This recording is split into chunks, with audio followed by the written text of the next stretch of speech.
Hello, welcome to Do Your Own PR event organised by Right Angles in partnership with Dreamstake and Club Workspace. And this will be followed by the panel of industry experts who will be answering your questions on how to do PR for your business or your startup. It seems to me that there are some the larger companies out there that appear, I may be wrong, to go out of their way to do whatever it takes to get their name in the press, even though it seems it's been associated with perhaps a negative story. What do you think, guys? Do you think all PR is good PR? If you are going to go into this and try and get some PR for your company, then think back to timing and think about where it is on a major level. You know, you look at some, Tony Hayward when he was chief executive BP, and you've got the Deepwater Horizon crisis in the Gulf, and he decides to go sailing, in the Isle of Wight, and there's TV crews everywhere, and the guy lost his job. And a whole tranche of bad PR for BP.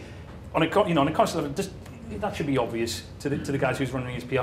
On a much smaller level, on what you're looking to do, think again of the context of what you're doing and how you're billing yourself and how you're presenting yourself to whatever outlet it is that you want to go to. You can make things a lot worse by creating a vacuum and not entering into it. Even if it's a tremendous controversy, generally there are certain aspects of the story that are wrong. And if you're the company, you can come on and correct that. Companies get a lot of respect for that, however deep the hole they're in at that particular time. I work for a software company that you buy their software in a box, and their competitors now, you have to buy a subscription. And so the company I work for put out a press release accusing all these subscription-based web services of being a rip-off. And they got huge amounts of coverage in all the trade journals, Accountancy Age, all these sorts of things. And one or two kind of people said, were you intending to be kind of attacked by all your rivals? And the answer is yes, because actually they were able to make the point that they were better value for money. How short or long should an article be to be included in one of the sections of the newspaper? For a letter in the newspaper, often small businesses are very effective at getting letters, never more than 250 words. I was letters editor of the Sunday Telegraph for a while, and we got 900-word letters, and they were completely unprintable. And they do get edited quite a bit, but if you keep it down to a maximum of 250 words, you've got your best chance. Editors are usually very, very keen to spell out exactly the sort of parameters of it in terms of sort of word limit and stuff like that. But I would make a point, just with broadcast media, if you are doing a broadcast interview, just think of, a couple of things that you want to say rather than a whole load of stuff, And it's even, it's tight with papers, but it's even tighter with broadcast.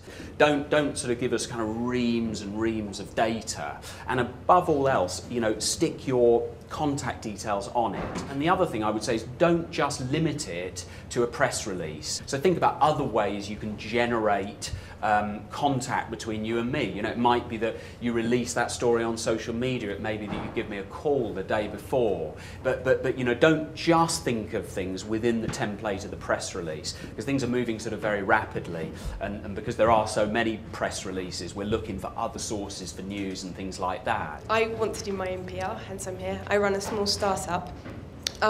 How do you cross the boundary between broadcasting press releases to a sort of blank wall and actually building up a relationship with a journalist? We come in every day, we're looking for content. You guys are looking for coverage. Persist at it, listen, to radio programs you want to be on, think about newspapers you want to get in, start small, get the trade journals, work those, work the local media, work the paper. You'll end up media training yourself with those opportunities, and then think, where else you can go. I would think small, start off by targeting and knowing the type of outlets that you want to get on. I think, sending out mass emails to lots and lots of people, I think is probably counterproductive. You're not going to get the kind of pickup that you want on it. If you can target, and if you can email someone or identify a program that you think that story or what you want to get on, it works, then tell the person why. Think about how your story is going to fit into the narrative that's playing out that day or that week. Tailor what you've got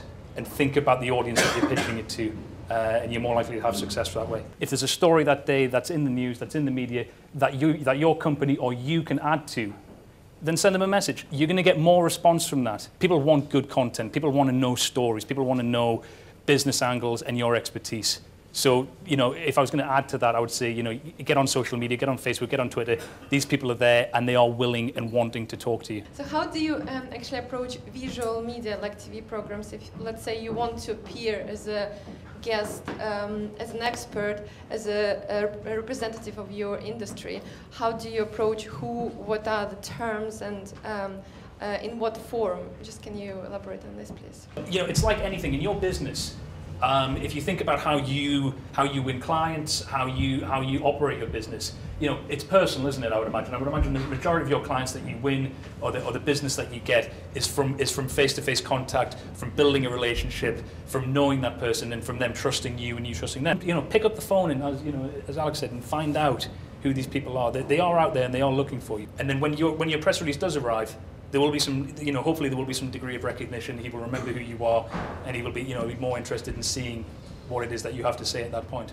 You know, maybe ring that program like half an hour after they've gone on air, you know, rather than say an hour before they're going on air. Do you know what I mean? You know, then you get a much more receptive impression. You know, just think about sort of, you know, when are going to be the slightly dead times, you know, because there are times when we're very, very busy, and other times when we're just having a sandwich, cup of tea, and that's the time when you can launch your killer blow to get on the program.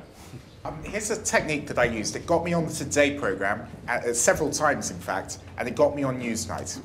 I produced a single A4 sheet of thickish, nice letterhead paper, put the word expert in big and bold across the top, put my name and a sort of headline sort of thing about the thing, and lots of bullet points on the things that I would speak about. And I had contact details at the bottom, and put it in envelopes and sent it out. And you know, they were short of people to take that side of the argument, so they rang me up and got me on. And that is, you know, if you're a bit shy about getting on the phone and talking to people, which I think a lot of people are, although you sort of just have to get over it. But if you just send that in, if they're looking for that kind of expertise, it can be quite helpful. Does it not take decades of training to write like a journalist? Can we really do that, or do we need someone to write our copy for us so it's, you know, legible or interesting? If it comes from someone who's not in a PR agency, we're not expecting it to be brilliant copy and everything. It just needs a hook. It needs something that says that you understand your value to us, and that how you can relate to the story, and how you can be of value to it. People who read newspapers, reading them on the trains, they're reading them in a rush, and so they tend to read faster than they would read most other things. So you've got to create, and it's the same with press releases. A journalist, when reading it, will be reading it as quickly as possible. So what does it mean you have to do? It means short sentences, no semicolons, no long-winded things. Short words. It means use real words rather than words that you found in a thesaurus. Really, you know, if you go to a pub, can I buy you a drink? That would be something you'd say. You'd never say, can I purchase you a drink? And yet press releases, because people who do PR often think that they have to be they want to sound impressive, they use the longest words possible. And actually, if someone's reading things quickly, use words that you learned when you were age 7 at school, and it'll be a much better press release. And also tenses are important. Everyone writes people in PR tend to write, bad PR people tend to write in a passive sense. So they'll say, you know, it was said that such and such. Actually, it's Joe Bloggs says that this is wrong, or this is good, or so forth. Keep it very direct, and if you follow those sort of simple rules, you'll make a press release that people actually read rather than gloss over. The media is about people. It's about people's stories and human interest stories, and it's the effect of the stuff you do and the effect of your company that we're interested in. You know, think who you're pitching it to. Crucially, with a press release, please keep it short and say, you know, decide what the story is and what the angle is going to be, and put it in the box, you know, the front line, so we know immediately sort of what it is. You want original content. You're not looking for product placement. It's what's going to interest me, and how is it, and how am I going to look at that and think, well, yeah, that's brilliant. I can use that in an item tomorrow morning. That really helps me out. I'm going to pick up the phone and give you a call because I want to talk to you.